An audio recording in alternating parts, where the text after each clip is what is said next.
if we look at the financials, some of the most lucrative content I've posted was not viral. It didn't get millions of views, but it reached exactly the people it needed to reach. Welcome back to The Business Behind Your Business. I'm your host, Paul Sweeney. And look, I'm excited today because we get to share another one of our success stories. And when I say a success story, we are sharing with you today the journey of somebody just like you, somebody that had an idea, had a passion, and created a business from it. And they've not just created a business, they've created a very successful business, a dynamic business, one that's prosperous, growing, and thriving.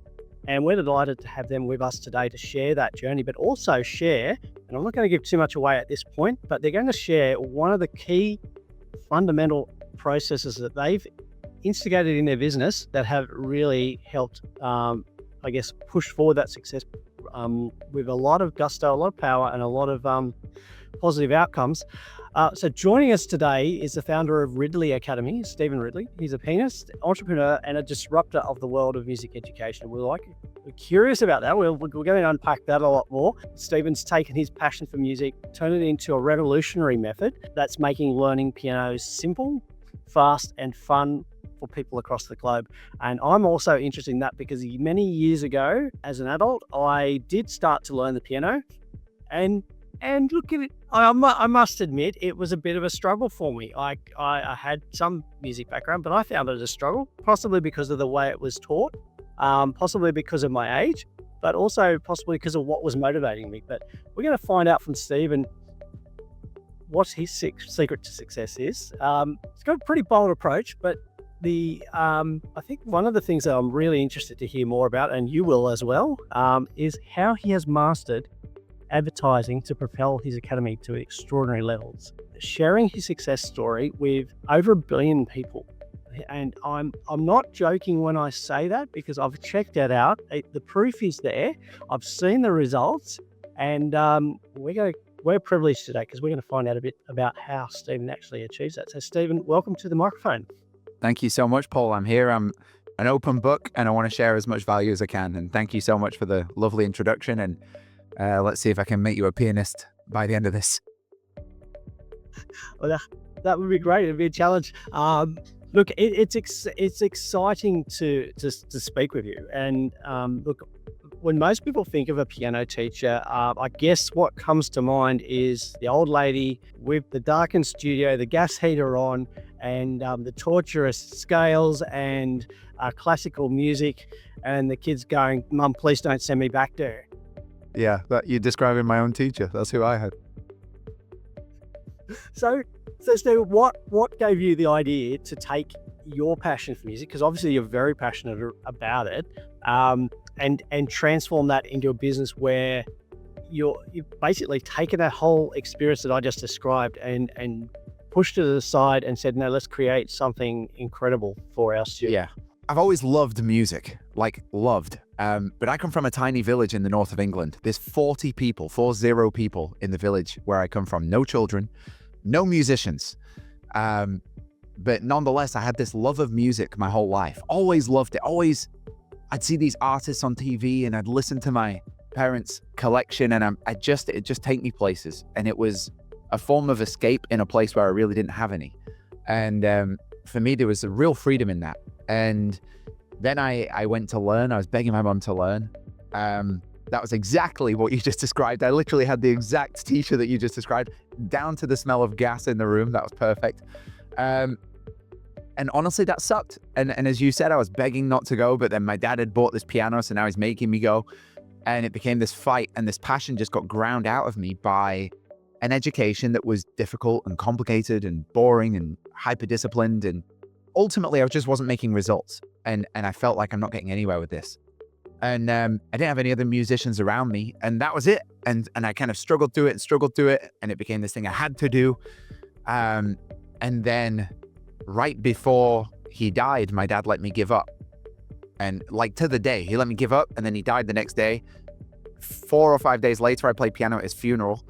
And then a couple of weeks after that, I found myself coming back to piano for the right reason. I came back with this need for music therapy, that healing power of music. It's an amazing tool. And I built a new relationship with that instrument And that relationship changed my life. I was able to, well, it took a while for me to do. I became an investment banker. I hated that, and I quit to play music in the streets. Everybody told me I'd lost my mind, and maybe I did. But I went around the world playing music, and I felt like I'd become the kind of person I most admired as a kid. This kind of free, very living person. I'm going around, I'm experiencing things. It's an adventure. I don't know where I'm going to be next week, literally. And I'd push a piano in the streets, and 5 minutes later, there's 500 strangers surrounding me. And then I get to meet them at the end of it. And I meet them on a really deep level because music somehow does that. And, I come from this like lonely childhood and, got bullied a lot at school. And then all of a sudden I've got this tool, and 5 minutes at a time, anywhere in the world, I can make hundreds of friends. And I get shows, and I get work, and I get this. And it's just there's so much motion and adventure. And that was an incredible thing. Still is an incredible thing. I'm still doing it. I'm have just perpetually jet lagged. But how that became a school is it was very organic. Just I found I was having the same conversations over and over, and it was people exactly like what you just said at the start of this, where you're like, oh, I used to want to play, and then you kind of relay a bit of a negative experience with some form of education, and now it's sitting there not moving. And that sucks. And it sucks especially now that I've been through it. And I know what that means when you have it. I know how that enriches a life. I know how good for you having that skill is. And after listening to this a few thousand times, thinking somebody should do something about this, I realized that maybe I'm somebody. And I set out just as a fun, I never thought this would be a business. I just set out as like a fun, geeky activity. Could I come up with some cool things to be able to teach somebody piano so fast that when I'm doing my stage show, I can take somebody from the audience and in front of everybody, get them playing piano in front of like 2,000, 3,000 people? Can I turn like a bus driver into playing piano on stage in front of everybody? And I came up with a bunch of these tricks, and then I go around doing shows and I do it. And it was always like the highlight of the show, and it always created this huge effect. And I was like, well, what if I could go more than that? And then I started, I'll skip the story, but I spent 9 years redesigning from zero music education, as you said, into a way that's fast, that's fun and simple. And that was definitely not a straightforward process. It was a lot of iterations, a lot of fumbling and stumbling, a lot of falling down, frankly, wasting far too much money and dead end ideas. But through that process and through staying in an attitude of curiosity, just playful curiosity, I figured it out. And I came up with this thing, which I've unimaginatively called the Ridley method. And now I've taken that, as you said, we're well over 1 billion views of people that I'm delivering that message to. Our ads are more than 3 billion views. And I've taught this method now to millions of people in free seminars. And we've got many tens of thousands of students in the academy in over 40 countries. I think we just crossed 37,000 students, which is wild because just under 3 years ago, that was 12 students. And it was me on my kitchen table in London thinking, I wonder if, and so it's been the wildest journey. And that's the story. That's the honest story of it. Look, I want to pick up a couple of things from what you've just said. So you mentioned some time periods there. You mentioned 9 years to develop. Yep. 3 years since you had your first students, and you only had 12. Okay. So if we go back, if you look at a lot of music teachers, and if they got 12 students, they're a roaring success. True. Okay, because a lot of them don't have that many students to start with, particularly the ones like, I know I've got one of my sons that actually goes and teaches saxophone, but he's got one student. It's not his full-time occupation or what he wants to do, but to build up, he's going to have to invest a lot of energy, a lot of time to deliver that one-to-one. So you've changed that process, but what I particularly want to reinforce here is that you've taken 9 years to get to where you are now, because a lot of people are going to look at you and say, Greg, he's had this overnight success, but 9 years is not overnight. And you mentioned you've had a lot of trouble, not so much trouble, but you spent a lot of money. You had a lot of, I guess, going back and reworking what you were doing to get to the point where you are now. So how did you feel about that process? Yeah, well, I can go even further than that, Paul. If you want to really know under the hood, I it was 12 years. It's 9 plus 3 until this really starts popping. And over that time period, so I'm going around and doing shows, and I feel so lucky that somehow people are paying me to be an artist. I constantly feel like I'm getting away with this, and this might end at any moment. Like, it was so perplexing to me. It took me years and years and years to kind of get over that. It's still wild to me that people will pay me to go do shows, and it's the thing I love the most in the world.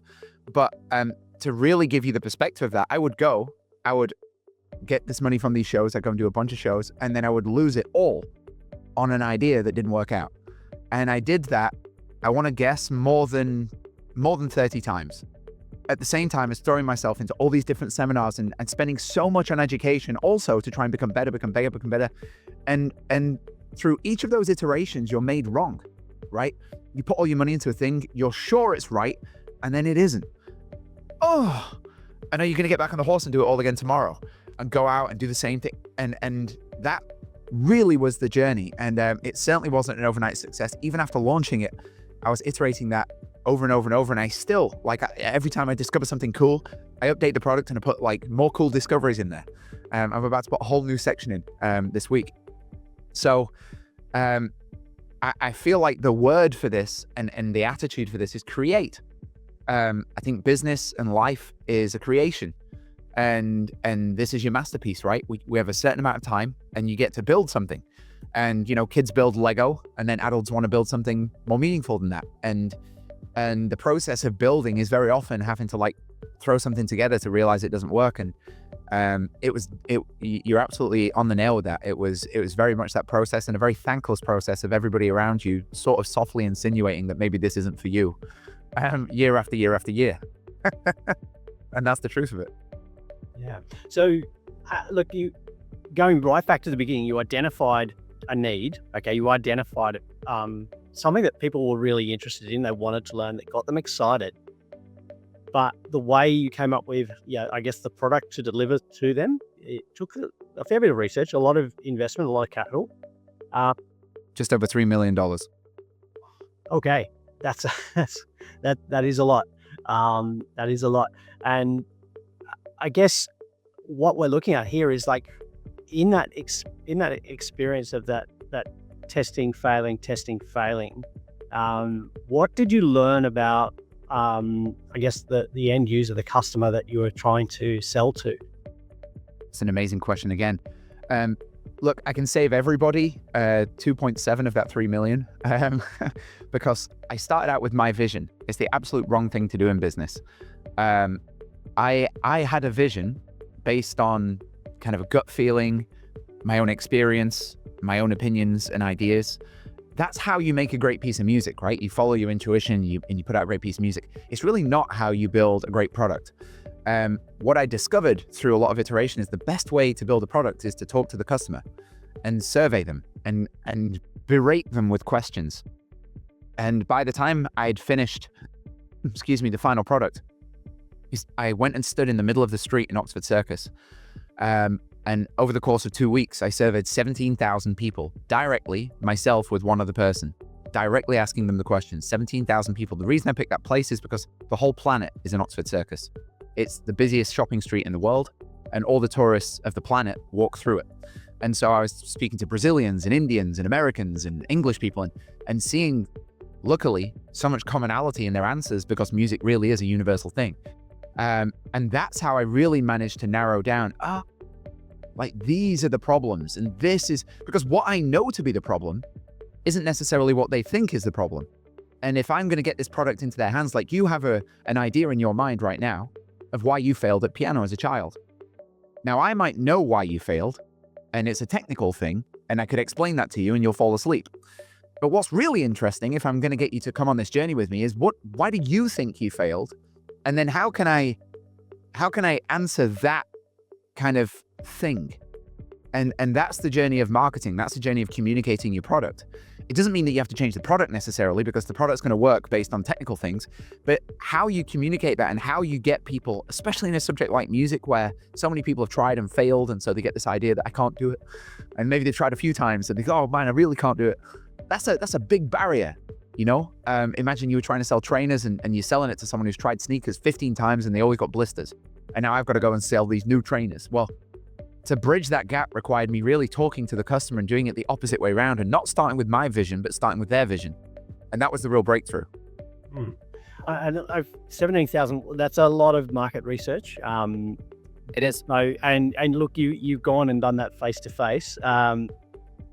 When did you actually go through that process? Was that pre? That was about 4 years into the 9 years. Right. Okay. So there was still a lot of iteration after that, because I got thrown off by that originally. I'll just tell you what happened. Have you ever wanted to learn piano? 17,000 people, 98.9% of people said yes. I was like, whoa. Next question, why haven't you? Time. And I was very thrown off by the answer. It's like 80% of people said time. And so I went off trying to solve time, and I'm going to teach you in 1 minute a day. And oh no, now I'm going to be 3 minutes a day. And now I'm going to be, and where I've got to, by the way, now is it's 10 minutes a day for 6 months and you can play piano. And that's not an idea. That's something we've had tens of thousands of people going through. But this is what I'm talking about. It affected my research. It affected the product too much in the beginning, and it shouldn't have. Because the fact is, you can learn better doing 10 minutes a day than you can doing 1 minute a day. 1 minute a day, you don't really make it. So that might be really effective in getting people interested, but not really effective for delivering the great product. And so there was a lot of iteration after that. And why did I do so much market research? Is because I wanted certainty, and I wanted this to be big, and I wanted it to be global, and I wanted to keep doing this until I had a very, very, very certain image of what that customer profile is. Who are they, and how can I help them? I learned something before building this school. I've played thousands of concerts for some of the richest people in the world: presidents, kings, queens, the Queen, many, many Forbes list billionaires. And because of the nature of the fact that I'm going to usually a very personal event for them, and I'm playing piano, which is, it creates a lot of connection. I become really good friends with a lot of these people. And what I realized was an isolating factor in all of their success is they'd answered the question, what can I do for you, on the biggest scale imaginable. And I started thinking about that question. What could I do for you, the planet? What could I do? I mean, I'm not a doctor, I'm not a dentist, I'm not I've got very few skills, but what am I? Oh, I suppose I'm good at this. And so me going out and talking to people was my way of really getting certainty on what can I do for you? And I want the broadest possible answers to that. So that was a really important phase for me. Then again, there's probably 25 important phases, and that's the one that we're talking about. But if you missed any one of the 25, it would have stumbled. Hence why it took so long. Right. So understanding, I guess, not just that first answer that the customer gave you, but going deeper and understanding, well, why is that a factor, and how can you actually solve that problem? 100%. Yeah. So it's interesting. Let me just go back and try and rephrase this a little bit. Okay. So the problem is, people want to enjoy music. They want to learn to play. And a lot of the time the answer is, well, I think I'm too time poor, or I've had a bad experience. And you've gone and identified, why is it that I don't have time to play? Why have I had that bad experience? And then how can I create a process so that I can unlock that end goal of being able to enjoy music? 100%. Because time was never the problem. Time was the symptom of the problem, but it was never the underlying problem. And so that was a red herring to start with. But it did let me know how to communicate in the marketing. But that's not me just taking out the time is not going to make it suddenly amazing. I have to look, well, why is it taking people? Why did it take me 20 years to learn the piano? That's weird. It took me 4 months to learn how to drive, 20 years to learn how to play the piano. It took me 2 weeks of playing around on a laptop to be able to move my fingers just like a pianist without looking at it. So why did it take me 20 years to do it on a piano? It's the same dexterity. It's the same movement, probably more complicated using a laptop. So what actually is going on there? But it showed me the direction I needed to focus on. And you're absolutely right, 100% that what you just said. Yeah, and I think you've identified something that a lot of business owners never get to. They never actually get to the real underlying reason why a customer needs to buy or wants to buy a particular product or service. And I'm going to say, I'm going to go out there and say that there's a link between what you came to as an understanding there and the success you've had with your marketing and advertising. Would that be a fair assumption? Yeah, I think a lot of things came together on the marketing. I'm happy to talk about that because it might surprise you, but I am really uncomfortable marketing. That's not something I'm naturally good at, and it's not something I feel naturally comfortable doing. Being English, and we're not really a self-promoting people, and it came really unnaturally to me. So it's lovely to have such a nice compliment, but I think there's a few factors that make effective marketing. Of course, a great product is top of that list. Being able to communicate it appropriate to the reality of the customer, like what's real to them, is definitely a big part of it. But for me, the thing that I hope comes across in all of my communication is there's never been a stage where I needed to do this.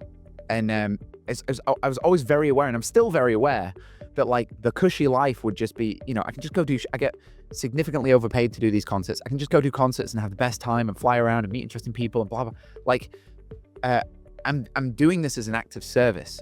And it really is a genuine desire to improve this area for the planet. Because I grew up in a village where everybody could have been playing music. And what would that have been like if my mum was a midwife, and as you progress in that career, you tend to get more and more problems. So towards the end of her career, she's coming home and maybe the mother died, maybe the baby died. And that joy that I used to see in her eyes was grief. And what would her album sound like? And what would her state of beingness be if she had this tool to creatively get that out?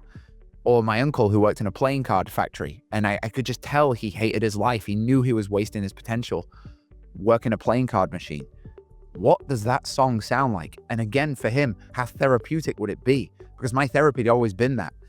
And I think what communicates, or I hope what communicates in the product, in the way I market it, is you've just got to find a very sincere expression of why you're doing this. And then that will find the people it resonates with. And it will turn off other people who don't care. I have some competitors, for example, and they want to show you like lights going down a screen, and it's very gimmicky. And honestly, it takes you hours and hours and hours to like learn a bit of a very easy song. But that's a cool party trick. The people who like that are probably not going to really like, mastering piano for real. But that's fine, because we're not a fit for each other, and that's okay. All that's going to lead to is like, a million refunds and problems for both of us. But if I can just sincerely communicate why I'm doing what I'm doing, why is this something I want to do? Why is this something that's important to me?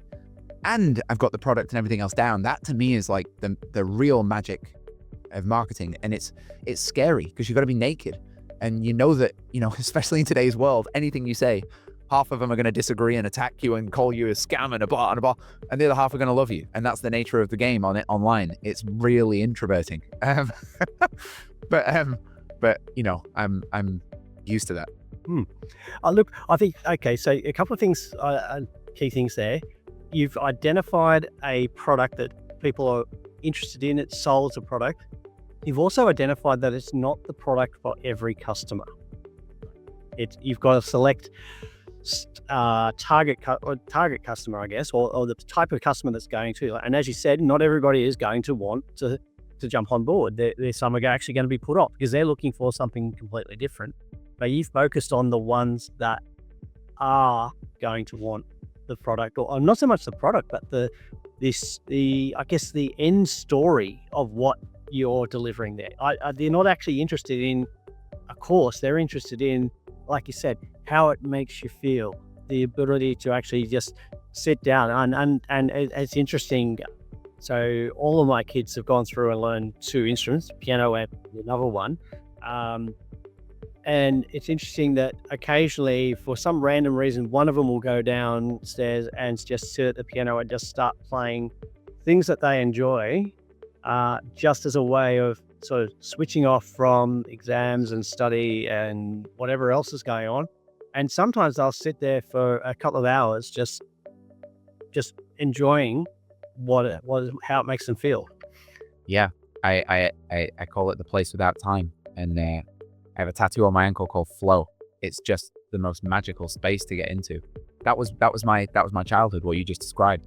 I'm a bit of a science geek, by the way. I've now researched, there's over 1,800 studies. I recently published an article on medium.com where I cite all 50 research the top 50 research papers, but there's over 1,800 studies linking directly playing piano to increased longevity.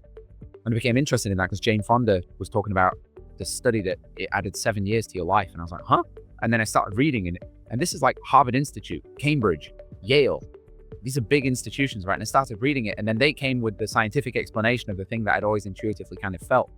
But that's the product I'm delivering. Like, this is not some cute party trick. This is like, you want to connect. You want to actually be able to do this. Not sit there thinking figure, theory. Just play. Just enjoy the experience of boom. Because to me, that's the highest level. That's why I love it. And that's what I want to give to people. That's what gets me excited. The idea that I could take somebody and give them that's really exciting to me. It's much more exciting than you're just going to learn. Like, who cares about it? No. We sort of teased at the beginning, we were going to tell people about some of the key things that you've learned in terms of marketing. And look, if you've been listening closely, you would have already heard, I guess, a number of those key things that we've identified. But would you like to sort of pull that together and perhaps share one or two key tips that have helped? Because I've looked at some of your posts, some of the reels that you got out there in social media, and we're talking millions of views. But and not so much likes, but what really struck a chord with me was, thousands, tens and hundreds of thousands of comments on the videos.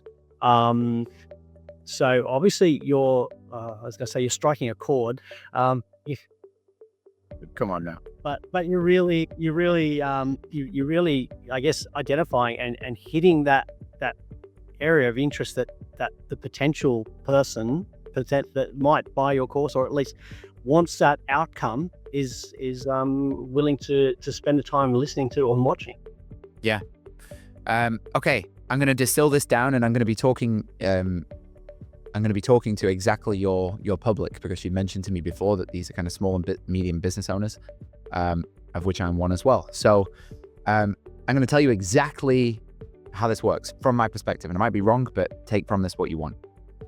I started playing piano in my bedroom, and then I graduated into the living room, but I would wait until my parents left the house before I'd play because I was so nervous.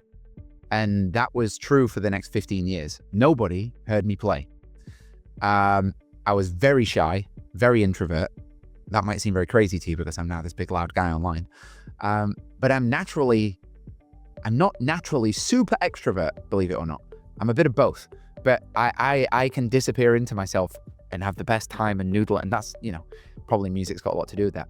But the thing that allowed me to become a professional musician, somebody who's, since the first year of doing this, made millions of dollars without a record label, without a manager, going around the world, played in over 70 countries, played it for some of my met dream people that I've always wanted to meet. Met Robbie Williams, met Sting, met the Queen, met the most incredible people I just feel lucky beyond lucky.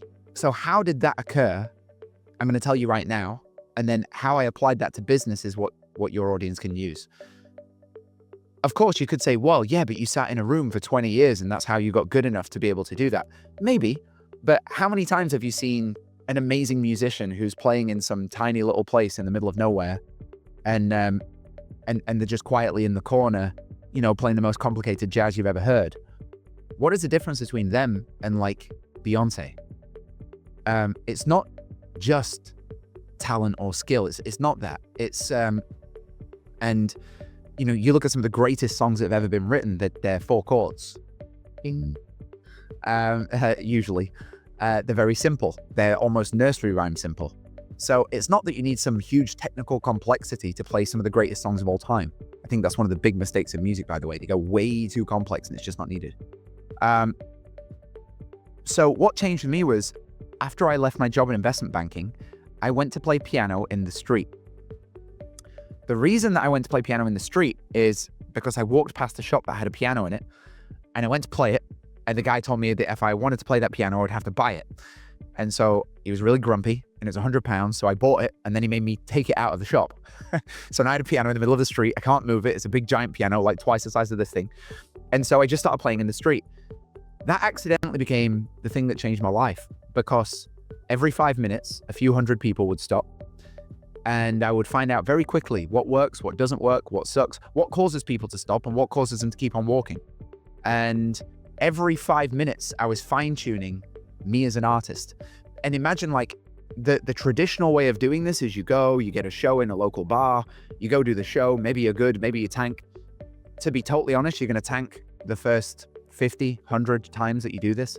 Well, if you're doing that one show a week, that's 2 years of sucking. And that's really demoralizing. But I managed to get 2 years of sucking into like 2 hours, because every 5 minutes I'm doing another 400 or 500 people, and I can, oh wow, this worked and that worked, and oh wow, and they like it when I do this, and I like it when I do that. Wow. And now I did that for 9 months straight. Every single day I played in the streets all around the world from 8 o'clock in the morning till 1 o'clock in the morning, every single day. And by the end of that, I knew you can drop me anywhere on earth and I'm going to connect with an audience and give them an amazing experience. I have got this ability to connect with people, and that was grooved in through 9 months of trial and error every 5 minutes, whatever that is, 16, 17 hours a day. That's what it took. That was my market research that took me to like being the artist, if you like, that I am. It's very organic. It's not artificial. It's just a natural back and forth with the people that you want to communicate to. Now, how does that apply to marketing? Because when you come into marketing, you're going to do much the same thing, and it takes balls. It takes real balls, just like going out into the street and playing when everybody's trying to catch the number 44 bus to get home and they find you a nuisance. It takes balls to just go, hey! And it's the same in marketing. Like, it's unnatural. I know you just want to watch that YouTube video and you don't want me popping up saying the same thing because you've seen the ad 16 times. Oh man, it feels so bad. But that's, if I want to if I want to create the positive effect that I have the ambition to create, if I want to really reach and help the people that I can reach and help, I'm just going to have to get over it. And so marketing for me, it was the same process in the beginning, and it was doing hundreds and hundreds, and I'm not exaggerating when I say this, hundreds and hundreds of ads, hundreds and hundreds and hundreds of organic pieces of content to just find what sticks and what didn't. And I wasn't perfectionist about it. I wasn't, I've got to make this thing. No, I'm just throwing it out there because it's the online equivalent of me playing in the streets. And if people walk on by and I get no views, great. Then nobody saw it. Failure is quiet online. If nobody saw it, then nobody saw it. So failure is really quiet. There's nothing to be scared of. It's not like millions of people are going to see you fail. If millions of people saw it, then it was a success, right? So you have nothing to fear in this game. This isn't like the streets. It's very safe. But it was that same guerrilla attitude that I took to it. The big thing that changed for me was in COVID, because I didn't value social media before COVID. Because I don't like being online. I don't like being on my phone. I find my go into a zombie. It doesn't make me happy. So I had no interest in social media. I didn't have an account. I post like the occasional holiday picture. And during COVID, all of my shows got canceled. 58 shows immediately canceled. And they'd all paid a 50% deposit, and I'd reinvested a lot of that money that they'd given me, so I didn't have it to give them back. And I'm like, oh my God, and the world's over, and this is the end of musician's life, and as my own therapy and just to try and put whatever positivity I could into the planet, I just went on an Instagram. I made an Instagram, and I did an Instagram live every single day for 3 hours in the morning, and do a 3-hour live show. And then I'd do another 3-hour live show in the evening, every single day for 9 months. And at the start of that, nobody came. Literally nobody. I mean, I did one performance, and the entire time I did it, 0 people attended. I thought Instagram was broken. By the end of those 9 months, I would have 70,000 people on a live stream. That's 2 stadiums. And that's around the same time I was doing the same thing with the school. I'd spent all this time building the school, and I realized, how did I have 12 students? I had 12 students because after a show, I'd have a conversation with someone like you, very friendly. You'd tell me a story, and I'd be like, well, hey, I've made this thing, and I'd explain to you all how it works. And then you'd probably purchase it, and or you wouldn't, but if you purchased it, that's it. I've got my student now. And what I realized is like, well, I can do the same thing here. And I just started doing the same thing. And when I say that it lost millions, it's because I tried so many pieces of content that didn't work. And I'm paying the camera guy, and I'm paying the Facebook advertising. And that is the process. That's the game. And And that's how you do it. And the only way you can fail is that you don't have the correct estimation of effort. You think you're going to get it in 20 posts. You think you came up with a genius idea, you post it and nobody saw it. Well, repeat it. Do it 50 times. I've done some videos where like the first 30 times I did it, nobody watched it. I did it 31 and boom, it got 20 million views. I did one ad where I shot it in a room that looked like this and it didn't work at all. And then I shot it in a dark room. I don't know why. There was a red piano. It was a cool room. I was like, oh, let's shoot this. That ad got over 300 million views. So that's the game. It's the online equivalent of playing in the streets. And if you keep that visual of that's what you're doing, and that on the other side of the camera, there literally is millions of people walking by, and you're just trying to stop them and connect. That's what it is. That's the game. So no easy chip there. I think what scenario. I'm really glad to hear that, because a lot of time you hear from people who are getting all these views and getting all this engagement online, and they give you some just very, oh, you've got to be like this and you've got to do that. Yeah, all of what you've said is about how hard you've worked and how much effort you've put in, and trial and error, and persistence. And I think the great thing for our audience is that you've just shown them how to save $2.7 million of failure. Yeah. If they're prepared to learn from your experience. Yeah. And I can save you probably, let's say it was, I don't know, probably about 3,000 pieces of content before I had one that really popped. How could I save that for you? Let me just think about this, because I think I can.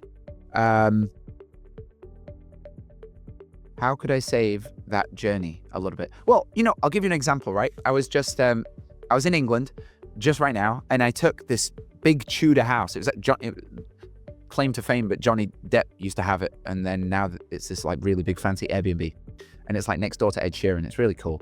And we go to this place, it's 1,000 years old. It's so beautiful. And the reason that I took it is because it has so many rooms that are so visually amazing, and they're all soundproof because it's made of hay. The whole house is like thatched. 1,000 years old, right? And they've got all these instruments in there. They've got a 250-year-old piano. They've got this amazing upright piano. It's just like my paradise. That place to rent, I think, is about $1,500 a day. And then I went there with 6 people who were all on a salary. And my goal of going there was to shoot as many pieces of content as I can. And from that, so I've probably invested in, first of all, I was there 2 weeks, 2 days. So that's 2 weeks, 2 days that I'm not going and doing shows. I'm not going and doing like the easy money or the low-hanging fruit. I'm quite the opposite. I'm spending huge every single day on something which may or may not work. So how do I have the confidence to do that now? And why was I not doing that 3 years ago? Well, this is the thing that I've learned that I think I could probably share with your audience that would help you out. First of all, every one of these guys that are like, hey, if you buy my course, I'll show you how to go viral. BS. I've bought literally all of them. I still do. I still get suckered into it. I still do it because just one good tip is worth it. If I can get one good tip, it's worth it. I've hired agencies. It never worked. The thing that works online, and it's the scariest thing of all, is genuine sincerity. It's the rarest commodity. In an AI world, that will be what dominates. Real human emotion. A genuine expression of what you actually think and believe. Doesn't have to be divisive, doesn't have to be provocative. That will get you attention, but it won't be the right kind of attention. I tried that also. Terrible idea. I had a music video in Russia that became a huge #1 in that country because I was making out with a girl for three minutes straight. Yeah, that got me a lot of attention, but not the kind of attention I want. That's why I had weirdos camping outside my house, and someone literally broke into my hotel room and was laying in my bed. Like, that didn't get me the kind of attention that got me anywhere, right? That was because yeah, great, you got attention, but what kind of attention? I got raunchy, provocative, low-grade attention. And I learned from that. That's not who I am, and that's not what I wanted. That wasn't my goal.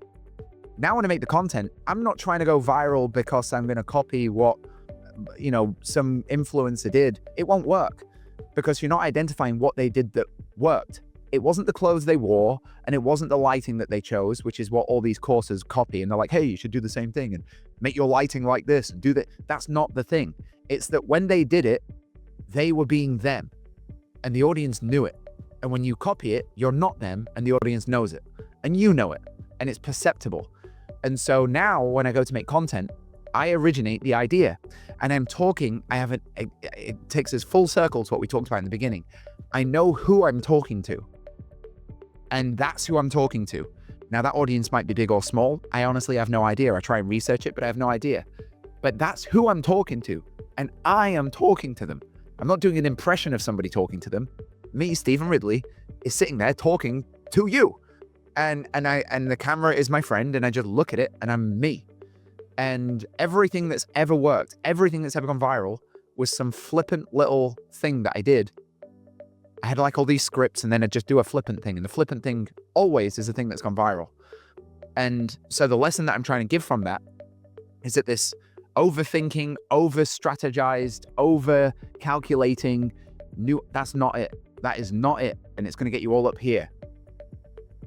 The best thing you could do is just sit down and vow that this week I'm going to record 200 pieces of content, and you can plan as much as you want, but just know who you're talking to and then go talk to them and be you and say the things that you want to say. And like I said, if it doesn't work, nobody saw it. So who cares? I've done that millions of times. Not a problem.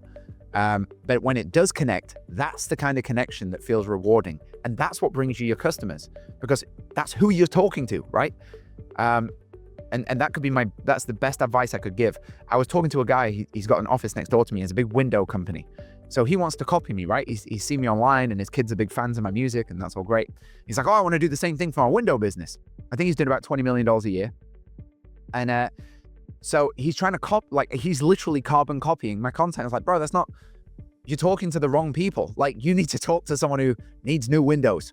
And you need to go out in the street and find out what they like, what their kind of thoughts and considerations and feelings. That's who you talk. Okay, you know who you're talking to now. Good. Now talk to them. Tell them. Just tell me, how do you fit a window? Tell me how it works. Tell me, what is double glazing, and what is it that soundproofs a window?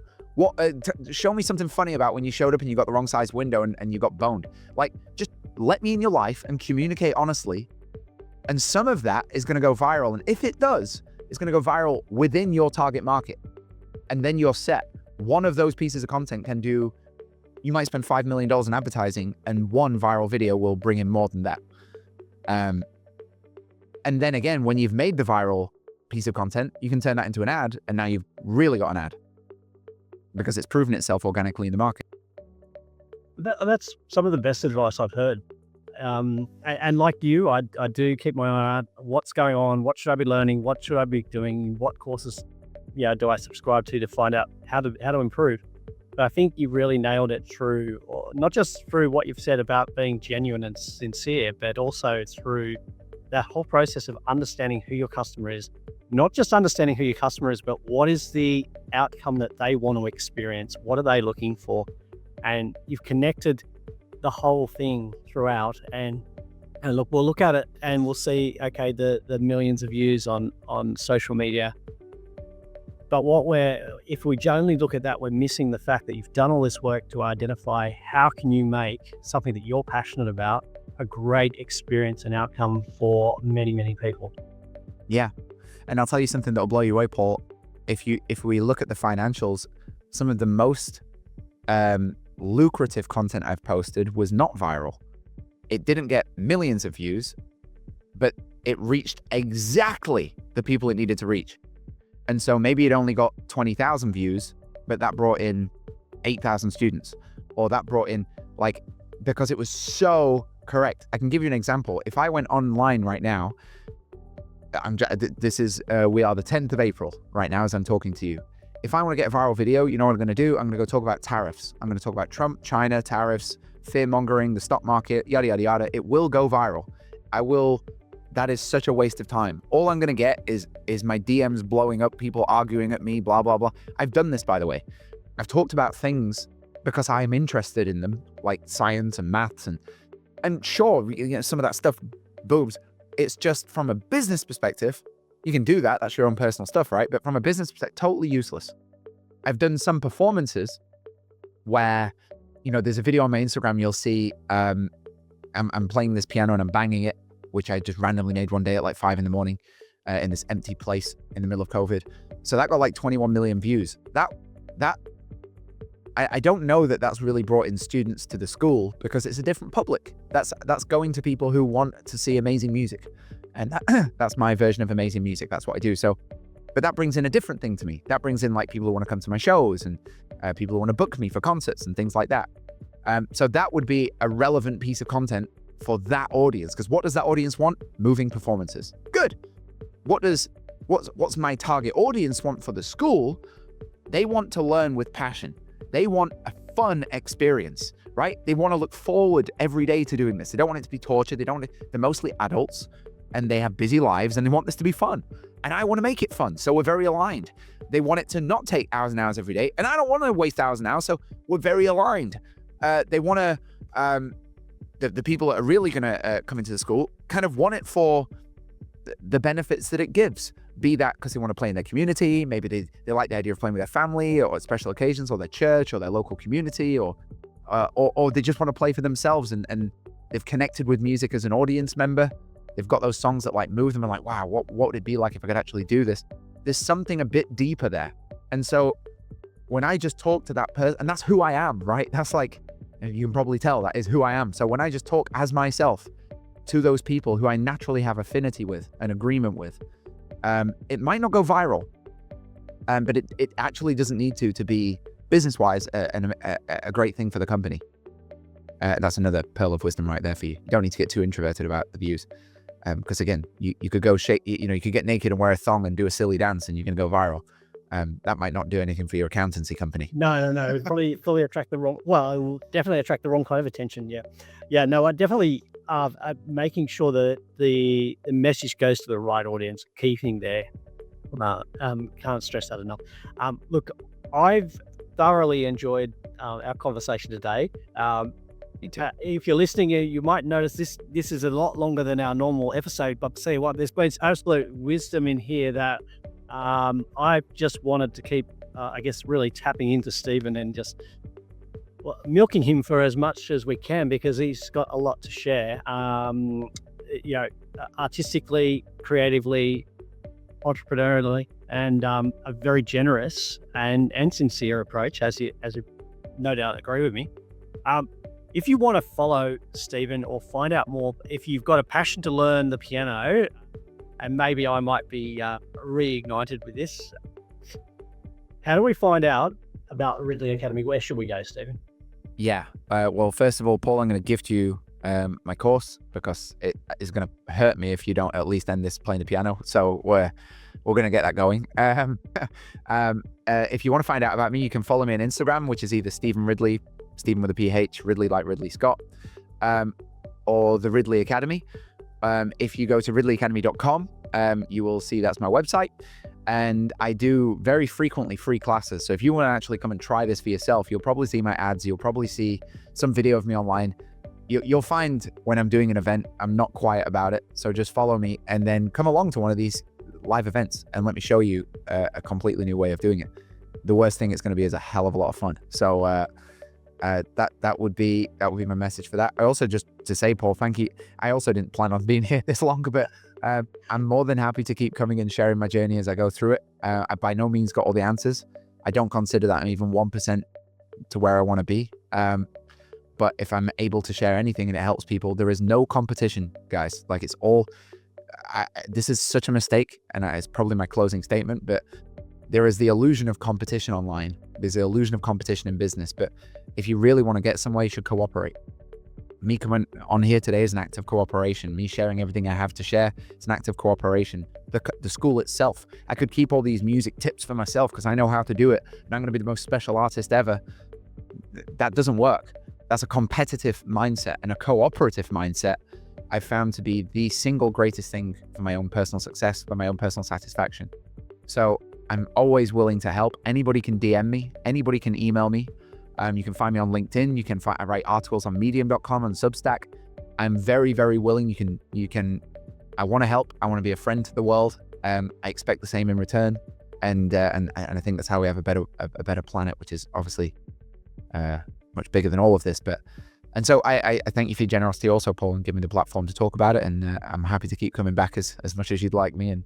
And I'd really love to hear from your audience what they got out of it, and if they like it, and if they get success with some of this stuff, I want to know about it. That would be a big win for me. It'd be a great thing if it turns out that I've helped a bunch of people, expand what they're doing and reach more people and contribute to the world. Absolutely. Fantastic. Look, we're going to put all of those links to how you can contact Steve and how you can get in touch with the Academy in the show notes, and also on the businessbehindyourbusiness.com website. And please, if you've got any value out of this, which I know you have, I know you've got a lot of value out of this, don't keep it to yourself. It's not a competitive world. Share it with another business owner that needs to know this as well, and you'll be helping them. And you'll also feel great when you share some great content and great tips. So share the businessbehindyourbusiness.com website. Share the podcast, particularly this episode here, because there's some absolute gems in here. And you know that because you've kept listening right to the end. We thank you for that. And look, again, Stephen, thank you. It's been an absolute privilege and a pleasure. And we've thoroughly enjoyed talking with you today. Thank you very much, Paul.